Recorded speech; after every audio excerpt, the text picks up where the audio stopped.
श्रीमद् भागवत गीता के 5वें अध्याय में, जिसे कर्म संन्यास योग कहा जाता है, भगवान श्री कृष्ण कर्म संन्यास, कर्मों का त्याग और कर्म योग, कर्मों का सही ढंग से पालन के बीच के अंतर को स्पष्ट करते हैं। श्री कृष्ण अर्जुन को समझाते हैं कि दोनों ही मार्ग मुक्ति की ओर ले जाते हैं, लेकिन कर्मयोग अधिक श्रेष्ठ है।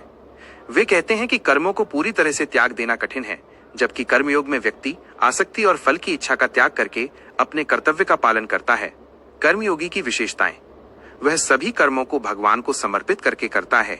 वह कर्मों के फल की इच्छा नहीं रखता। वह स्वयं को कर्ता नहीं मानता, बल्कि प्रकृति के गुणों को ही कर्ता मानता है। वह सुख दुख, मान अपमान और जय पराजय में समान रहता है। वह सभी प्राणियों में एक ही आत्मा को देखता है और किसी से द्वेष नहीं करता। इस अध्याय में श्री कृष्ण ये भी बताते हैं कि सच्चा त्याग कर्मों को छोड़ना नहीं, बल्कि कर्मों के फल की आसक्ति को छोड़ना है। कर्मयोग के माध्यम से व्यक्ति मन की शांति और परम सुख को प्राप्त करता है। ये ज्ञान श्री कृष्ण अर्जुन को इसलिए देते हैं ताकि वे युद्ध जैसे अपने कर्तव्य से भागने के बजाय उसे अनासक्त भाव से करें।